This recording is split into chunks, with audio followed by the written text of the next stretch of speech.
अस्सलाम वालेकुम dear students. बेटा मैं आपका शाहिद सर और आज मैं आपके लिए एक और अमेजिंग टॉपिक लाया हूं, दैट्स काउंटर करंट मैकेनिज्म। बेटा आपको पता ही होगा कि जो हमारा 11th क्लास है इसमें ये बहुत ही इंपॉर्टेंट टॉपिक है, आपके बोर्ड एग्जाम में आता है और नीट से भी इस वाले टॉपिक से क्वेश्चंस आते हैं। और ये एक और ऐसा टॉपिक है हमारे 11th क्लास का जिसमें एक बच्चे को बहुत ही ज्यादा डिफिकल्टी होती है। ठीक है, तो बेटा इसको भी अच्छे से पढ़ने की कोशिश करेंगे। बस बेटा आपको करना क्या है, ध्यान से वीडियो देखना है और साथ साथ नोट करके जाना है जो पॉइंट्स मैं आपको बताने जा रहा हूं। ठीक है बेटा, तो आइए हम चलते हैं इस टॉपिक के ऊपर, दैट्स काउंटर करंट मैकेनिज्म। ठीक है बेटा, देखिए कोई डिफिकल्ट टॉपिक है नहीं, बस कुछ चीजों के बारे में आपको यहां पर ध्यान रखने की कोशिश करनी है। ठीक है, तो बेटा बिफोर के हम देखें काउंटर करंट मैकेनिज्म है क्या, कुछ टर्म्स मैं आपके सामने क्लियर करना चाहूंगा। पहले देखिए बेटा, काउंटर करंट मैकेनिज्म आपको पता ही होगा कि अगर आप अपनी टेक्स्ट बुक खोलोगे वहां पर एक बहुत ही इंपॉर्टेंट पॉइंट दिया गया है कि जो भी मैमल्स हमारे पास होते हैं, जो भी मैमल्स हमारे पास होते हैं उनमें टेंडेंसी होती है कि वो यूरिन जो पास करते हैं, वो जो अपना यूरिन पास करते हैं वो फोर टाइम्स मोर कंसंट्रेटेड होता है। वो 4 टाइम्स मोर कंसंट्रेटेड होता है।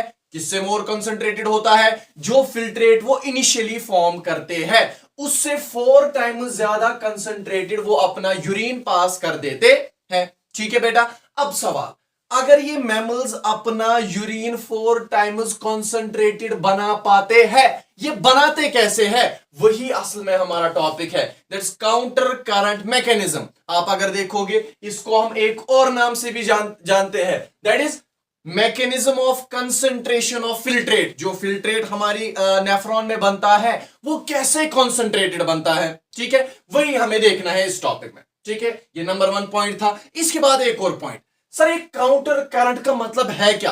बेटा बहुत ही इजी है। जब भी कोई दो चीजें इन अपोजिट डायरेक्शन में चले, एक चीज यहां की तरफ दूसरी चीज इसके अपोजिट में जब चले, उसको हम कहते हैं काउंटर करंट। ठीक है बेटा, ये बात भी आपको समझ में आ गई। ठीक है, अब सवाल, सर इसको हम काउंटर करंट मैकेनिज्म कहते क्यों है? ठीक है, तो अब हम उस पे आते हैं। तो बेटा देखिए, फॉर एग्जांपल आपने नेफ्रॉन का स्ट्रक्चर पढ़ा होगा, बहुत ही इंपॉर्टेंट है। ठीक है, फॉर एग्जांपल ये हमारे नेफ्रॉन का क्या है? लूप ऑफ हेनले है। ठीक है, फॉर एग्जांपल हम मानते हैं ये हमारे नेफ्रॉन का लूप ऑफ हेनले है। ठीक है, और हमें ये भी पता है this is the descending limb of loop of Henle and this is the ascending limb of loop of Henle. क्या बेटा आप लोग मुझे बता सकते हो यहां से जो हमारा फिल्ट्रेट है वो किस डायरेक्शन में जा रहा है? वेरी गुड, नीचे की डायरेक्शन में जा रहा है। और यहां से जो हमारा फिल्ट्रेट है वो किस डायरेक्शन में जा रहा है? क्या ये इसके अपोजिट डायरेक्शन में जा रहा है? वेरी गुड, इसीलिए इसको हम क्या कहते हैं, जो लूप ऑफ हेनले होता है इसकी जो ascending limb and descending limb होती है, descending limb and ascending limb होती है, इसमें क्या होता है, ये हमारा काउंटर करंट दिखाती है, नंबर 1। इसके साथ साथ आपने देखा होगा कि जो ब्लड वेसल, जब आपने स्ट्रक्चर पढ़ा होगा तो वहां पर हम देखते हैं एक ब्लड वेसल होती है, that's known as, very good, vasa recta. ये वासा रेक्टा पैरेलली रन करती है लूप ऑफ हेनले के साथ। ठीक है ना बेटा, और इसमें भी आपने पढ़ा होगा जो ब्लड फ्लो होता है वो भी in a counter current mechanism flow करता है, in a counter current way. Sir कैसे? देखिए बेटा, इसमें जो ब्लड फ्लो करता है वो ऐसे करता है और यहां से ऊपर की तरफ। ठीक है ना बेटा, इस डायरेक्शन में ब्लड मूव कर रहा है और फिर दूसरी लिम्ब में ऊपर की तरफ मूव कर रहा है, तो ये भी हमारा काउंटर करंट बना रहा है। 2 पॉइंट, एक तो loop of Henle ascending descending limb counter current बना रहा है और वासा रेक्टा की descending limb and ascending limb क्या बना रही है, वह ये भी काउंटर करंट मैकेनिज्म दिखा रहा है। तीसरा काउंटर करंट कहां पे होता है? बेटा इधर ध्यान दीजिए, ये कौन सी लिम्ब है? Ascending limb of loop of Henle, और ये क्या है? वासा रेक्टा। यहां से ब्लड नीचे की तरफ जा रहा है और यहां से फिल्ट्रेट ऊपर की तरफ जा रहा है, तो यहां पे भी एक और काउंटर करंट बन रहा है। ठीक है बेटा, और यहां पे भी एक और काउंटर करंट बन रहा है।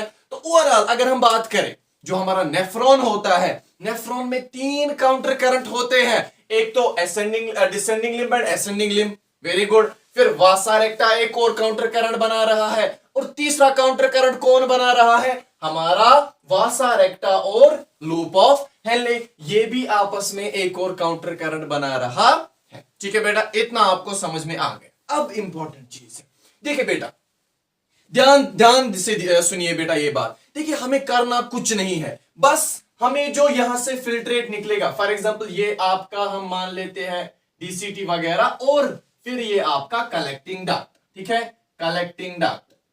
देखिए हमें बेटा करना क्या है, जो फिल्ट्रेट इस कलेक्टिंग डक्ट में आएगा इट शुड बी कॉन्सेंट्रेटेड, यही तो हमें करना है। काउंटर करंट मैकेनिज्म पहले ही मैंने बताया, मैमल्स में 4 टाइम्स मोर कॉन्सेंट्रेटेड यूरिन बनता है, तो हमें करना क्या है, ये यूरिन क्या होना चाहिए, कॉन्सेंट्रेटेड होना चाहिए। सर ये कॉन्सेंट्रेटेड बनेगा कैसे? देखिए बेटा, इसके लिए एक चीज हमें करनी है, जो कोई भी वाटर कंटेंट हमारे इस फिल्ट्रेट में होगा, नो डाउट हमारे फिल्ट्रेट में क्या होता है, वेस्ट होता है, एक्सेस सॉल्ट्स होते हैं, एक्सेस वाटर होता है। तो इस चीज को अगर हमें कॉन्सेंट्रेटेड बनाना है तो हमें करना क्या है, हमें बस इसमें से ज्यादा वाटर को बाहर निकालने की कोशिश करनी है। जब हम वाटर को ज्यादा बाहर निकालेंगे उसके बाद जो हमारा फिल्ट्रेट बचेगा इट विल बी कॉन्सेंट्रेटेड। तो बेटा असल में काउंटर करंट मैकेनिज्म में यही होता है। अब देखिए होता क्या है, देखिए होता क्या है आपने ये पॉइंट भी पढ़ा होगा, जो है descending limb of loop of Henle होता है, जो है descending limb of loop of Henle होता है। ये क्या होता है? वेरी गुड, ये क्या होता है? शाबाश, ये हमारा परमिएबल होता है। परमिएबल किसके लिए होता है? वाटर के लिए होता है। Very good, important point. Descending limb of loop of Henle permeable होता है वाटर के लिए, और जो ascending limb of loop of Henle होता है ये क्या होता है? वेरी गुड, परमिएबल होता है किसके लिए? किसके लिए? शाबाश, ये परमिएबल होता है हमारे सॉल्ट्स के लिए।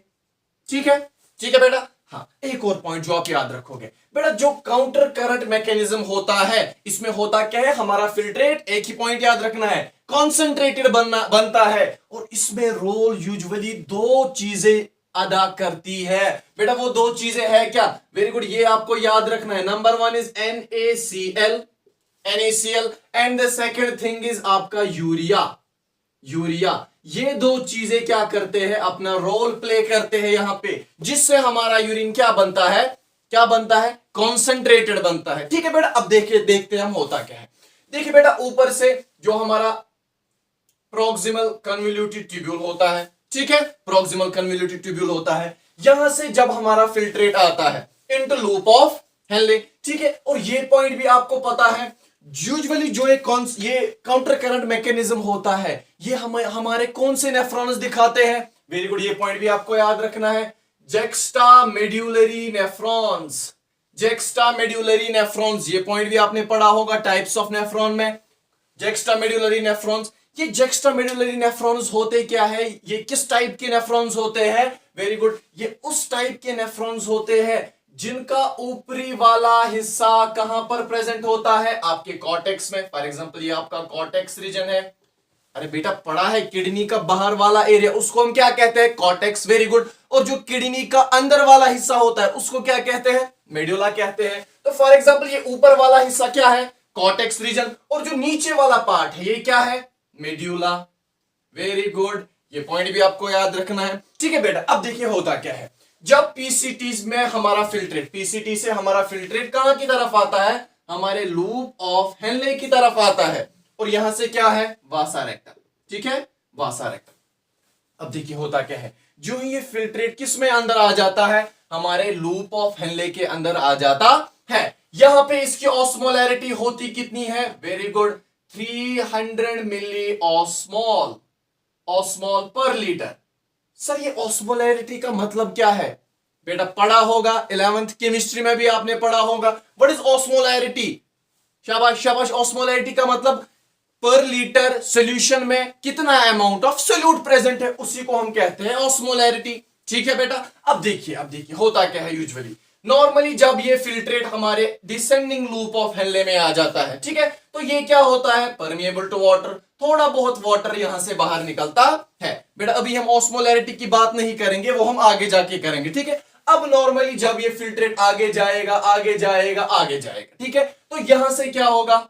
Very good. Salts actively sodium chloride यहां से बाहर निकलने की कोशिश करेगा, बाहर निकलता है। कहां पर निकल के आता है? इस स्पेस में। इस स्पेस को हम क्या कहते हैं?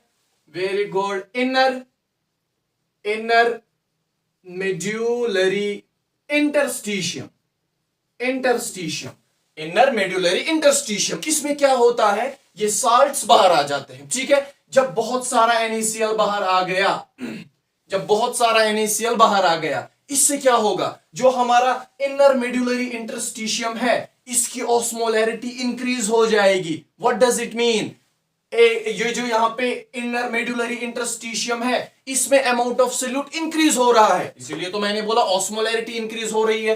तो यहां से थोड़ा बहुत ज्यादा वाटर बाहर आने की कोशिश करेगा, सो दैट कि इसको बैलेंस कर सके, ठीक है, नंबर 1। इसके साथ साथ जो हमारा एक कलेक्टिंग डक्ट, बेटा ये ध्यान से सुनिए, बस यही मैकेनिज्म है। जो हमारा एक कलेक्टिंग डक्ट है, ठीक है, ये कलेक्टिंग डक्ट क्या करता है? यहां से थ्रू डिफ्यूजन हमारा थोड़ा बहुत यूरिया निकलता है, यूरिया बाहर निकलता है, और ये यूरिया चला आता है कहां पर? इसी इनर मेड्यूलरी इंटरस्टिशियम में, ठीक है।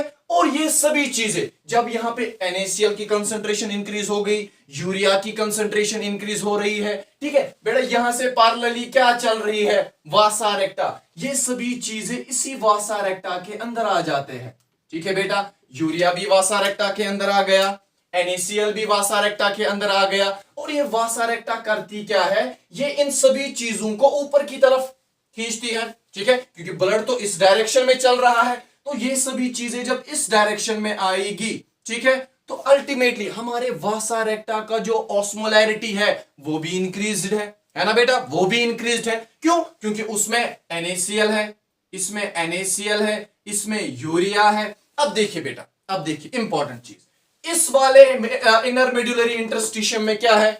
वाटर है, क्योंकि हमें पता है जो descending limb of loop of Henle है, यहां पे क्या होता है? वाटर बाहर निकलता है। तो अब मुझे बताइए, जो साल्ट्स यहां पे है NaCl, ठीक है, ऐसे ही यूरिया यहां पे है, ये सभी चीजें क्या करेगी? जब ये यहां पे वाटर को देखेगी, ये सभी चीजें बाहर निकलेगी, ठीक है बेटा। NaCl बाहर निकल रहा है, यूरिया बाहर निकल रहा है, कहां पर? इस वाले स्पेस में, इस वाले मेड्यूलरी इंटरस्टिशियम में, जो कहां पर प्रेजेंट है आपका? कहां पर प्रेजेंट है? डिसेंडिंग लिम्ब के साइड में, descending limb of loop of Henle के साइड के साथ। तो वहां पे एक्चुअली होगा क्या? जब ये साल्ट्स बाहर निकल रहे हैं तो एक्सेस वाटर बाहर निकलेगा, यहां पर वाटर बहुत ही ज्यादा बाहर निकलेगा। जब वाटर बहुत ज्यादा बाहर निकल रहा है तो अल्टीमेटली जो हमारा फिल्ट्रेट है, इसमें होगा क्या? वाटर ज्यादा बाहर निकल रहा है, वाटर ज्यादा रीअब्सॉर्ब हो रहा है, बेटा वही तो होगा ना, कंसंट्रेशन इंक्रीज हो जाएगी। जो हमारा फिल्ट्रेट है वो कंसंट्रेटेड बन जाएगा। क्यों? इसमें से वाटर बाहर निकल रहा है, ठीक है बेटा, यही तो हमें कराना था, है ना बेटा। अब एक और चीज, लास्ट वाला पॉइंट देखिए बेटा, वो है क्या? अगर आप अपनी टेक्स्ट बुक में देखोगे डायग्राम, आप वहां पे देखोगे पहले ऑस्मोलैरिटी 300 मिली ऑस्मोल होगी, फिर उसके बाद 600, फिर 900 and up to 1200 milliosmole, ये ऑस्मोलैरिटी पहुंच जाती है। सर अब हमारा सवाल है कि ये जो ऑस्मोलैरिटी है, ये जितना हम नीचे नीचे जा रहे हैं उतनी ऑस्मोलैरिटी इंक्रीज क्यों होती जा रही है? बेटा देखिए, जितना हम नीचे नीचे जा रहे हैं, यहां पे देखिए बेटा, नीचे NaCl बहुत ज्यादा है, उसके साथ साथ यूरिया बहुत ज्यादा है, यानी हमारे सॉल्यूट की कंसंट्रेशन यहां पे हमारे इनर मेड्यूलरी इंटरस्टिशियम में बहुत ज्यादा है। दैट्स व्हाई ये कंसंट्रेशन, ये ऑस्मोलैरिटी यहां पे इंक्रीज्ड है। और जितना हम ऊपर ऊपर की तरफ आने की कोशिश करेंगे बेटा, जैसे हमने देखा कि जब ये साल्ट्स, जब ये NaCl, जब ये हमारा यूरिया इस वासा रेक्टा के थ्रू ऊपर आ रहा है, तो हमारा यहां से वाटर बहुत ज्यादा बाहर निकल रहा है, जो धीरे धीरे इस ऑस्मोलैरिटी को क्या कर रहा है? बैलेंस कर रहा है। और ये जो हमारी ऑस्मोलैरिटी है, जितना हम ऊपर ऊपर जा रहे हैं, कम होती जा रही है। तो बेटा ये पॉइंट भी आपको याद रखना है। तो बेटा ये आपका काउंटर करंट मैकेनिज्म है, जिसमें होता क्या है, बस एक ही पॉइंट याद रखना है, हमारा जो फिल्ट्रेट है उसको हमें क्या करना है? कॉन्सेंट्रेटेड बनाना है। वो कैसे हम कॉन्सेंट्रेटेड बनाते हैं? With the help of two things. Number 1 is आपका NaCl एंड नंबर 2 इज आपका यूरिया। ये पॉइंट्स आपको याद रखने हैं। और लास्ट वाला पॉइंट जो आप इसमें याद रखोगे, बेटा क्या आप मुझे बता सकते हो अगर हमारे लूप ऑफ हेनले की लेंथ ज्यादा होगी तो कॉन्सेंट्रेशन ऑफ यूरिन भी ज्यादा होगी। Very good. तो ये पॉइंट आप याद रखोगे, length of loop of Henle is directly proportional to that what is directly proportional to concentration of urine, concentration of urine। तो ये पॉइंट भी आपको याद रखना है। ठीक है बेटा, मुझे उम्मीद है ये टॉपिक आपको अच्छे से समझ आया होगा। Thank you so much.